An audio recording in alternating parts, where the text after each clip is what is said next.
Okay, thank you for joining another one of my videos.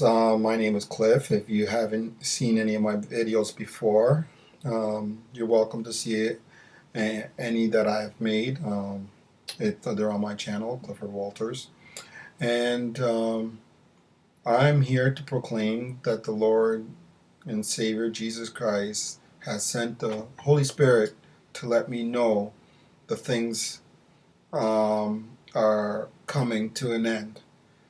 Um, He sent the Holy Spirit to me about 2 years ago now, and he basically showed me how the whole world works, this world and worlds beyond this world. Um, he didn't even show me and say to me, I am coming. He actually showed me all the things that I am to learn, and then all of a sudden, at the end, or what I thought was the end of this run, told me to read his book. So at that point, I knew what I was hearing was the speaking of the Lord through the Holy Spirit. Okay, I want to read something for you. It comes from the Bible itself, and it comes from 2 Thessalonians chapter 2, verses 3 to 5, and I'll read from 9 to the end of the chapter. Don't let anyone deceive you in any way, for that day will not come until the rebellion occurs, and the man of lawlessness is revealed, the man doomed to destruction. He will oppose and will exalt himself over everything that is called God or is worshipped, so that he sets himself up in God's temple, proclaiming himself to be God. Don't you remember that when I was with you, I used to tell you these things? Okay, verse 9. The coming of the lawless one will be in accordance with the work of Satan, displayed in all kinds of counterfeit miracles, signs, and wonders, and in every sort of evil that deceives those who are perishing. They perish because they refuse to love the truth and so be saved. For this reason God sends them a powerful delusion so that they will believe the lie, and so that they all will be condemned who have not believed the truth, but have delighted in wickedness. Discharge was granted September 11th. Well, that was easy. Easier than you think. Real problem is this, James. 2 decades, there will be 7 billion human beings on this planet. Most of them brown, yellow, or black. All of them hungry. All of them determined to love. They'll swarm out of their breeding grounds into Europe and North America. Hence Vietnam. An all-out effort there will give us control of South Asia for decades to come. And with proper planning, we can reduce the population to 550 million by the end of the century. I know. I've seen the data. We sound rather like gods reading the Doomsday Book, don't we? Well, someone has to do it. Not only will the nations affected be better off, but the techniques developed there can be used to reduce our own excess population. Blacks, Puerto Ricans, Mexican Americans, poverty-prone whites, and so forth.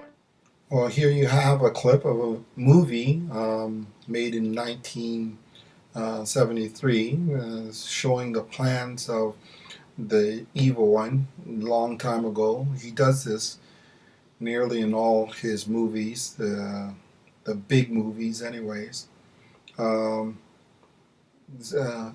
of these movies are done by the evil one, Satan, and I'm sure some of these videos or movies are done by the Lord himself, or made sure that they come out for us to witness. Because of Satan's pride, he does these things and puts them in your face.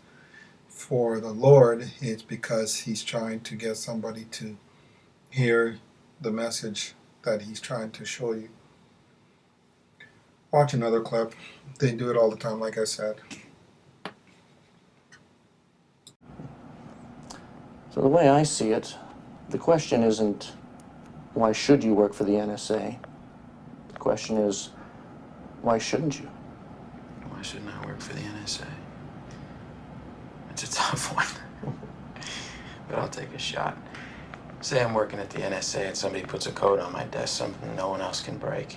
Maybe I take a shot at it, and maybe I break it. And I'm real happy with myself because I did my job well. But maybe that code was the location of some rebel army in North Africa or the Middle East, and once they have that location, they bomb the village where the rebels are hiding. 1,500 people that I never met, never had no problem with, get killed. Now the politicians are saying, oh, send in the Marines to secure the area because they don't give a shit. It won't be their kid over there getting shot, just like it wasn't them when their number got called because they were all pulling a tour in the National Guard. It'll be some kid from Southie over there taking shrapnel in the ass. He comes back to find that the plant he used to work at got exported to the country he just got back from, and the guy who put the shrapnel in his ass got his old job because he'll work for 15 cents a day and no bathroom breaks.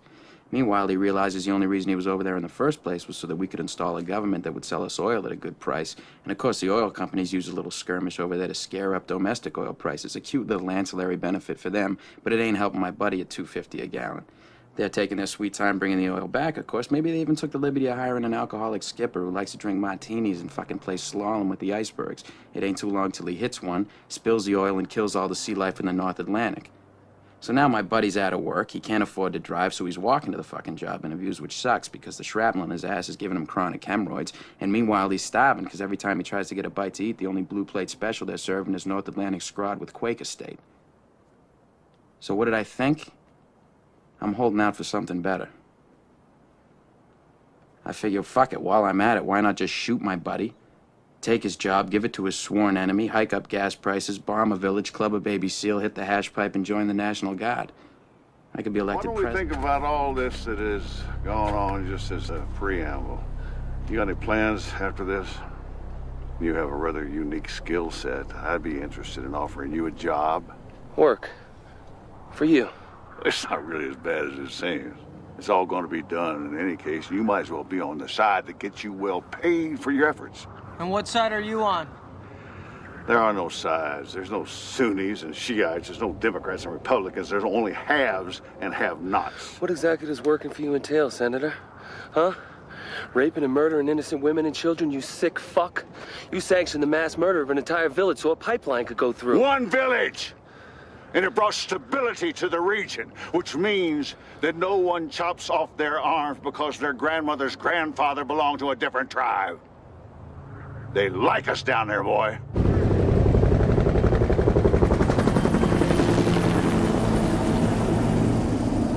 This is a country where the Secretary of Defense can go on TV and tell the American public, oh, that this is about freedom, it's not about oil. And nobody questions him because they don't want to hear the answer because it's a lie. There's only so many places at the table, Gunny. Now, are you on the inside or are you on the out?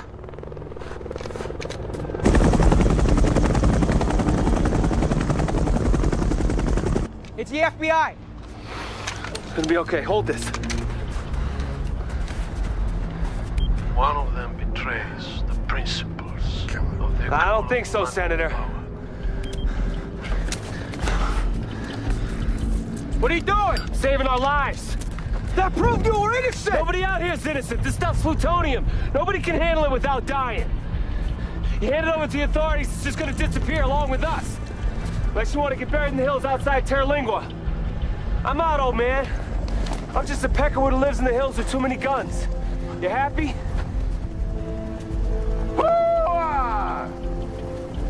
Where do you think you're going? Washington. You gonna shoot a sitting U.S. senator in the back? Lord knows I wanna. I didn't think so. Let him go. Got your rifle. From the beginning, they've always had your rifle. We're covered at the site.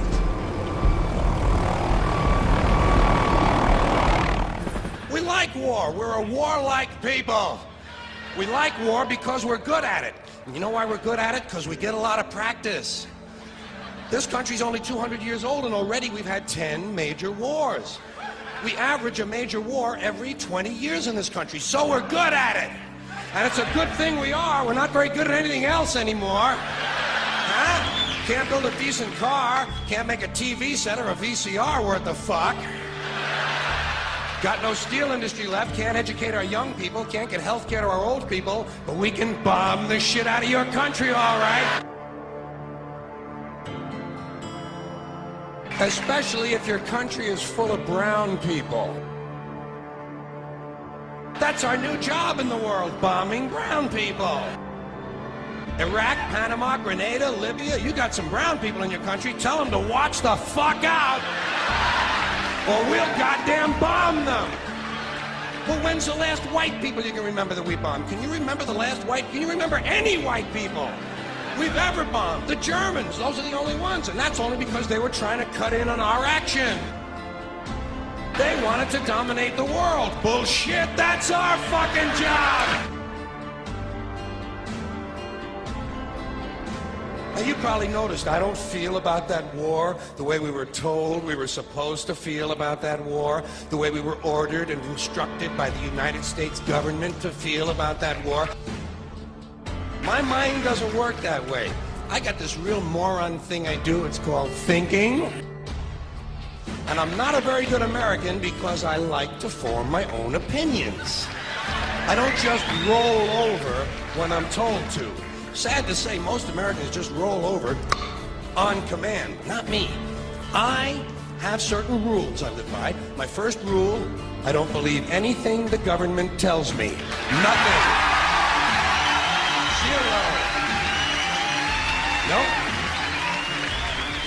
And I don't take very seriously the media or the press in this country, who in the case of the Persian Gulf War were nothing more than unpaid employees of the Department of Defense, and who most of the time function as kind of an unofficial public relations agency for the United States government. So I don't listen to them, I don't really believe in my country, and I gotta tell you folks, I don't get all choked up about yellow ribbons and American flags. I consider them to be symbols, and I leave symbols to the symbol-minded. There you go. A few clips there, mainly taken from movie clips. The last one of George Carlin was a stand-up where he was making fun of the way we live and the way we worship, or some of us worship wars. I use these clips because they're related to wars and killings of wars, and mainly because these are Satan's favorite, because people are dying and being sacrificed mainly to him. People that are involved with war in any way, shape, and form are completely under Satan's guise or control, whether they like it or not, whether they know it or not. Jesus came here 2,000 years ago to say that we are not to fight against one another, turn the other cheek, even though we don't believe in these concepts or can't grasp these concepts. This is the truth. Okay, now I'm going to let you go and ponder that. If you cannot get this, I'm sorry for you, brother. This time on this place where we are now is not where you are from or where you belong to. If you can't grasp that, you will not talk to the Lord. And I apologize, and I will pray for all that can't get my words. These are not really my words. They come from God himself. May God bless you.